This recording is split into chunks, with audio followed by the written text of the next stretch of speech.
একটি দেশের অর্থনীতি মেরুদণ্ড কতটা শক্ত বা দুর্বল সেটির মাধ্যমে নির্ণয় করা হয় একটি দেশ কতটা উন্নত বা অউন্নত।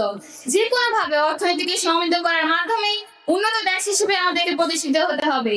এটি একটি বৈশ্বিক বিষয়, পুরো বিশ্ব এই বিষয়টিকে নিয়ে প্রতিনিয়ত ভাবছে। আমাদের বাংলাদেশ ও দেশের অর্থনীতিকে উন্নতির চূড়ান্ত পর্যায়ে নিয়ে যাওয়ার সময় এসেছে। সম্ভাবনা, সমস্যা ও সমাধানের উপায় খুঁজে বের করতে হবে এখনই। ধন্যবাদ মাননীয় মডারেটর, আজকের ভিডিওর সুযোগ দেওয়া হচ্ছে আমাকে যোগদান করার জন্য। আজকের ভিডিওর বিষয় ধারণ করা হয়েছে রাজনৈতিক কাঠামো দুর্বলতায় অর্থনৈতিক উন্নয়নের প্রধান প্রতিবন্ধকতা।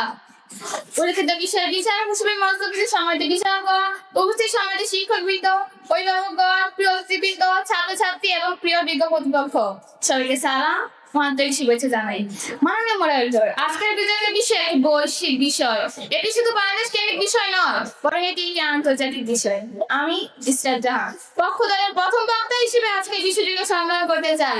আজকের বিতর্কের বিষয় রাজনৈতিক কাঠামো দুর্বলতা অর্থনৈতিক উন্নয়নের প্রধান প্রতিবন্ধকতা। মাননীয় মডারেটর, আজকের বিতর্কের বিষয়টিকে যদি বিশ্লেষণ করতে যাই তাহলে বেশ কিছু শব্দগুচ্ছ পাই, যেমন প্রথমত রাজনৈতিক কাঠামো, দ্বিতীয়ত দুর্বলতা এবং ইফরাতে যোগ করা হয়েছে যা শব্দটিকে বিশেষায়িত ও আজকের বিষয়ে কেন্দ্রবিন্দুতে যোগ করে, তৃতীয়ত অর্থনৈতিক উন্নয়ন, চতুর্থত প্রধান প্রতিবন্ধকতা, অর্থাৎ চারটি অংশ বিষয়টিকে বিভাজন করা যাচ্ছে। প্রথমেই আসি রাজনৈতিক কাঠামো বলতে আমরা কি বুঝি। রাজনৈতিক কাঠামো শব্দগুচ্ছটি রাষ্ট্রবিজ্ঞানের একটি বহুল ব্যবহৃত উপজেলার ধারণা। এটি কোনো প্রতিষ্ঠান, গোষ্ঠী, কোনো কিছু নিয়ন্ত্রণ আইনের সাথে সরাসরি সম্পর্কিত। সাধারণ অর্থে রাজনৈতিক কাঠামো বলতে একটি দেশ বা রাষ্ট্র কোন পদ্ধতিতে চলে বা চলছে। মাননীয় মডারেটর, এখানে একটি বিষয় উল্লেখ করা প্রয়োজন। এক দেশের রাজনৈতিক কাঠামো যদি শক্ত হয় তাহলে একটি সুন্দর ভারসাম্য সংবিধান প্রদান করা সম্ভব হয়। এবার আসা যাক দুর্বলতার বিষয়ে। মাননীয় মডারেটর, দুর্বলতার সাথে নেতিবাচক, এটি দ্বারা কোনো কিছু ঘাটতি বা কমতি বোঝায়। এটি বিভিন্ন ক্ষেত্রে হতে পারে। 3 নাম্বার অর্থনৈতিক উন্নয়ন। মাননীয় মডারেটর, অর্থনৈতিক উন্নয়ন শব্দগুচ্ছটি নিয়ে বিভিন্ন মতপার্থক্য থাকলেও সাধারণ অর্থে সম্পদ বৃদ্ধি, কাঠামোগত পরিবর্তনের ফলে জাতীয় আয় বৃদ্ধি, মাথাপিছু আয় বৃদ্ধি তথা রাষ্ট্রীয় জীবনযাত্রার মানের উন্নয়ন বা উন্নতি ঘটায় তাকে অর্থনৈতিক উন্নয়ন বলে। মাননীয় মডারেটর, সর্বশেষ অংশ প্রধান প্রতিবন্ধকতা। প্রধান প্রতিবন্ধকতা তারা বুঝে এমন গুরুতর বাধা যা কোনো কিছুকে মারাত্মকভাবে বাধা দেয়, ক্ষতিগ্রস্ত করে, সামনের দিকে অগ্রসর হতে দেয় না, স্থবির হয়ে যায়। কোনো কিছু স্থবির হয়ে যাওয়া মানে পিছিয়ে পড়া।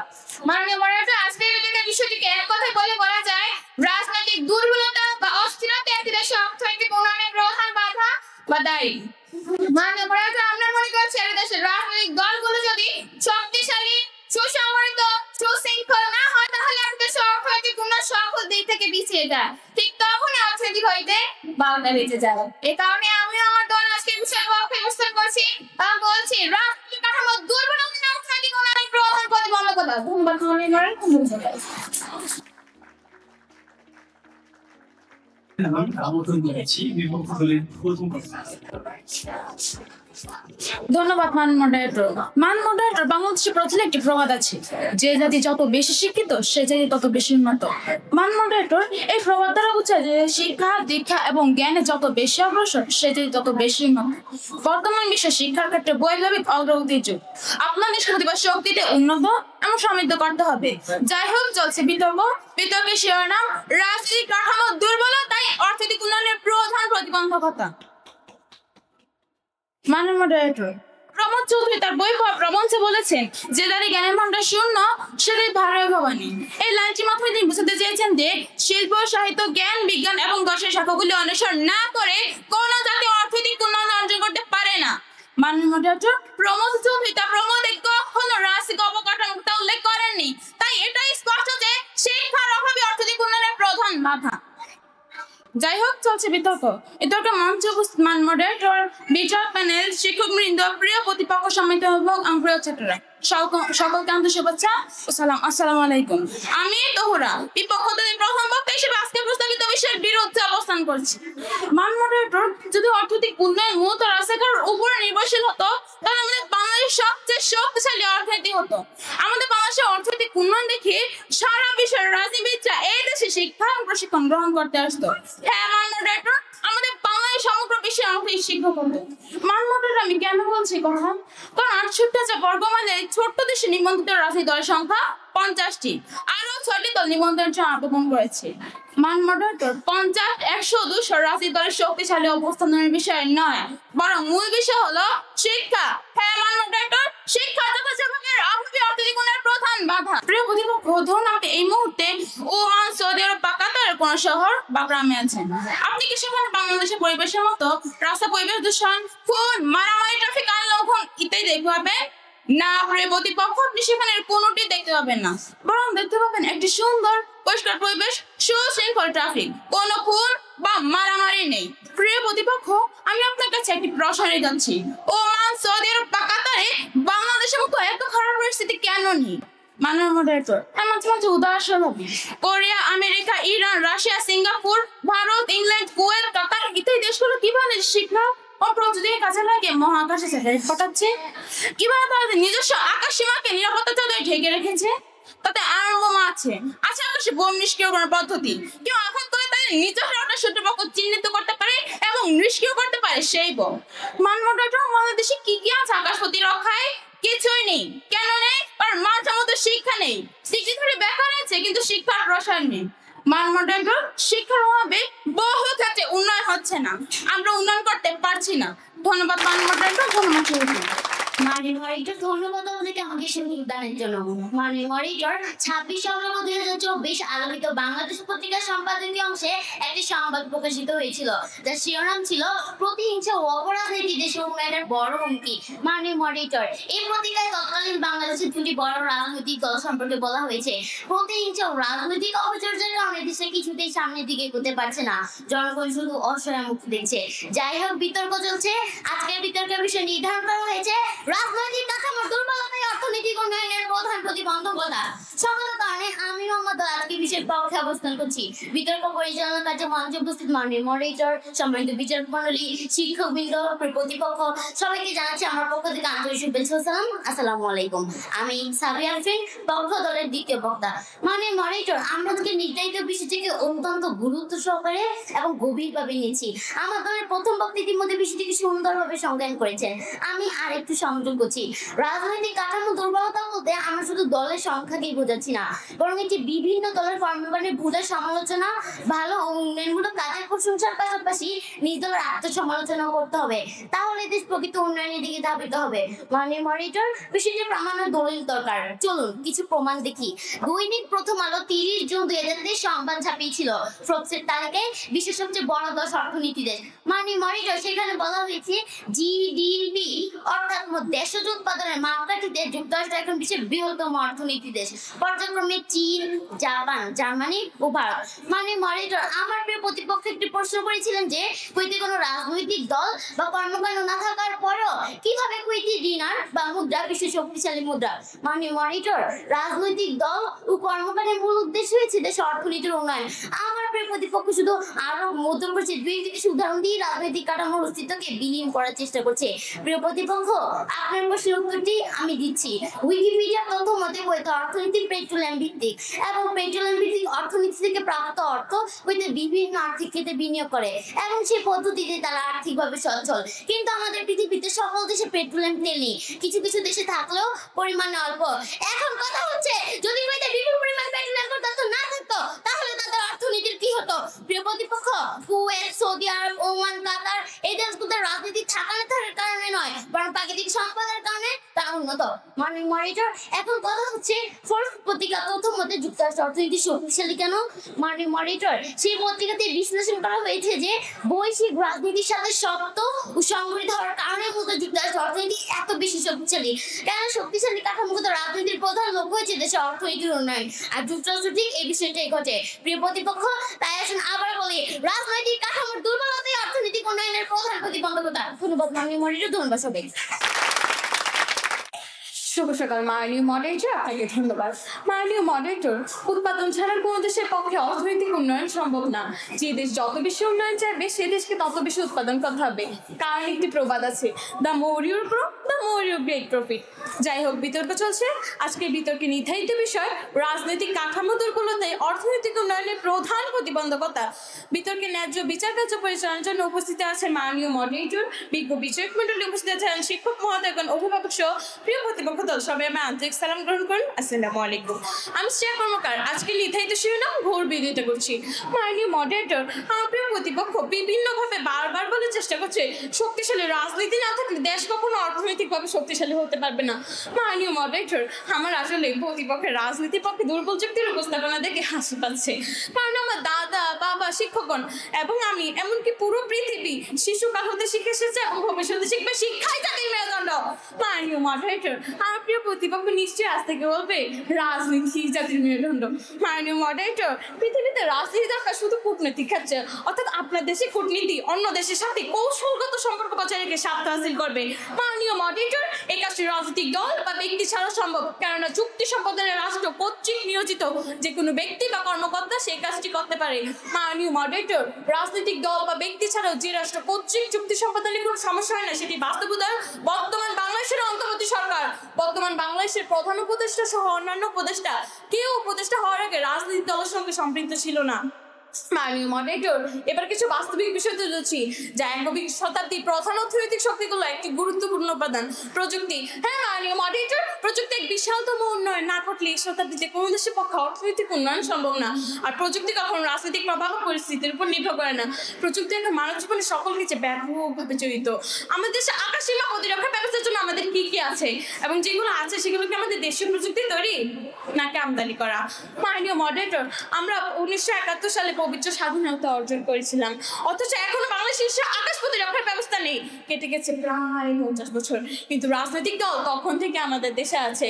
মাননীয় মডারেটর, প্রতি বছর আকাশ প্রতিরক্ষার ব্যবস্থার জন্য হাজার হাজার কোটি টাকা সরঞ্জাম কিনতে হয়। এর বাস্তব প্রমাণ গত 13 অক্টোবর দৈনিক কালের কণ্ঠ সংবাদ প্রকাশ করেছিল দেশের আকাশ প্রতিরক্ষাকে শক্তিশালী বিমান বাহিনী আধুনিকায়নের বড় পদক্ষেপ নিচ্ছে অন্তর্বর্তী সরকার।